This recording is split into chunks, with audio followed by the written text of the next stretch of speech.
Health Coach Archana. Hello friends, मैं आपकी health coach अर्चना। आज का हमारा टॉपिक है स्ट्रेस मैनेजमेंट। आजकल स्ट्रेस के कारण लोगों में डिप्रेशन काफी पाया जा रहा है और डिप्रेशन से लोगों की स्लीप भी डिस्टर्ब हो रही है। लोगों में ईटिंग हैबिट्स चेंज हो रही हैं, इर्रेगुलर ईटिंग हो रही है, जिससे वेट गेन, वेट लॉस ऐसी समस्याएं देखी जा रही हैं और लोगों में हार्मोनल इम्बैलेंस की भी प्रॉब्लम बहुत बढ़ रही है जस्ट बिकॉज ऑफ स्ट्रेस। क्योंकि स्ट्रेस के कारण वो लोग प्रॉपर स्लीप नहीं ले पा रहे हैं, या उनका जो ईटिंग पैटर्न है, लाइक जो भी उनकी चॉइस है रिलेटेड फूड, वो सही नहीं है। तो इन सब के कारण बहुत सारी चीज़ें हैं जो आपस में लिंक्ड हैं। तो जिससे हार्मोनल इम्बैलेंस होता है, हार्मोनल इम्बैलेंस से लोगों में थायराइड, डायबिटीज़, बीपी की प्रॉब्लम हो रही है, कोलेस्ट्रॉल हाई हो रहा है। तो आज हम उसी के ऊपर चर्चा करेंगे। नमस्कार दोस्तों, स्ट्रेस मैनेजमेंट का योग से क्या संबंध है, उस पर हम लोग चर्चा करेंगे। स्ट्रेस के क्या कारण हैं, उन्हें तो किसी एक कारण पे हम नहीं जा सकते हैं। मल्टीपल कारण हैं जिनके कारण ये स्ट्रेस पैदा होते हैं। जैसे यूथ में अनएम्प्लॉयमेंट की समस्या, लेस सैलरी में वर्क करना, बड़ी मुश्किल से अपने घर का खर्च चला पाना।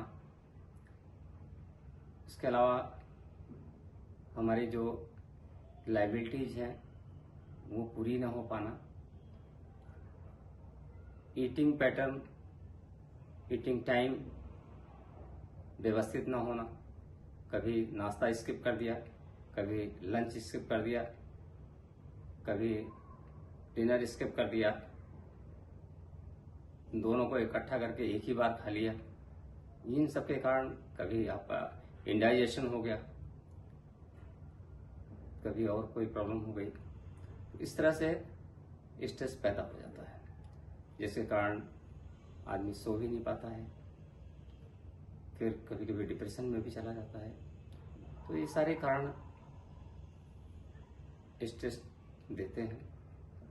इनसे निजात पाने के लिए योग बहुत ही कारगर है, बशर्ते आप उसे रेगुलर करें, कंटिन्यूटी मेंटेन करें और अपना टाइम भी फिक्स करें, किस टाइम पे आपको उसका एक्सरसाइजेस को करना है।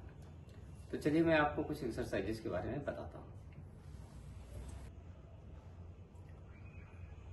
स्ट्रेस मैनेजमेंट के लिए हमारा उद्देश्य एक ही होना चाहिए कि किसी भी तरह से हमारा मन शांत हो। मन को शांत करने के लिए सबसे शुरुआत करते हैं हम ओंकार के उच्चारण से।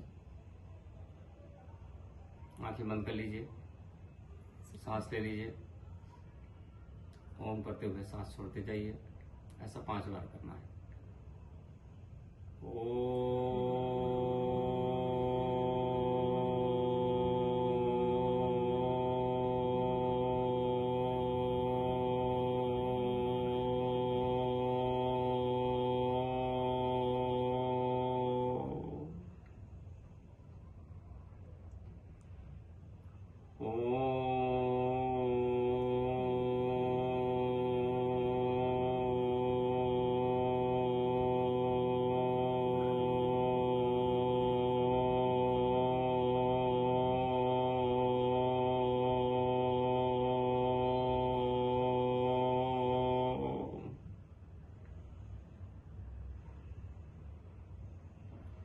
समय ज़्यादा लंबा ना हो जाए वीडियो, इसके लिए मैं 2 ही बार कर रहा हूँ, आपको कम से कम 5 बार करना है। इसके बाद करें भ्रामरी प्राणायाम। अंगूठों को कान के अंदर रख लीजिए, उंगलियों को सामने इस तरह से आँख और सिर पर रख लीजिए। दांतों को आपस में चिपका के नहीं रखना है, थोड़ा खुला हुआ रखेंगे, लेकिन होंठ से मुंह बंद कर लें। सांस लंबी ले करके गुनगुनाते हुए, बहरों की आवाज करते हुए छोड़ते जाएं।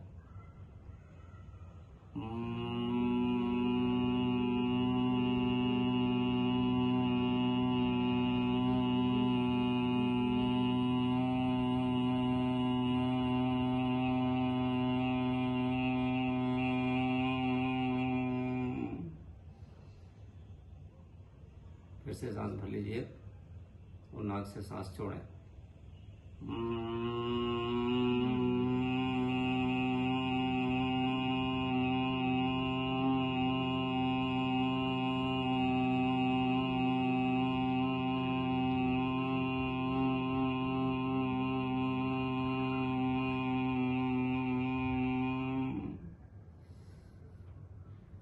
इसे भी आपको 5 बार करना है।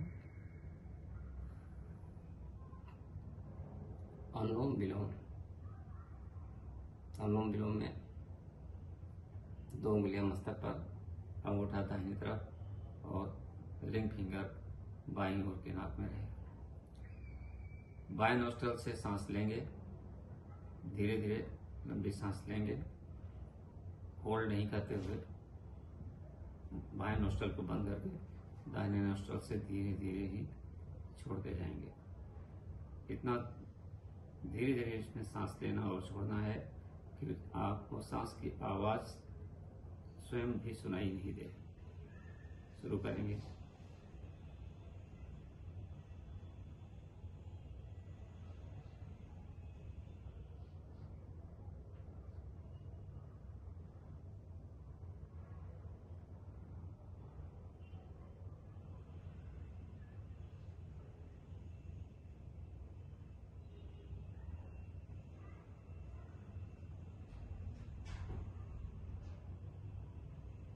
इसको फिर से समझ लें। बाएं नाक से हमने सांस लिया, दाहिने से छोड़ा और फिर दाहिने से लिया, बाएं से छोड़ा, अगेन बाएं से लिया, दाहिने से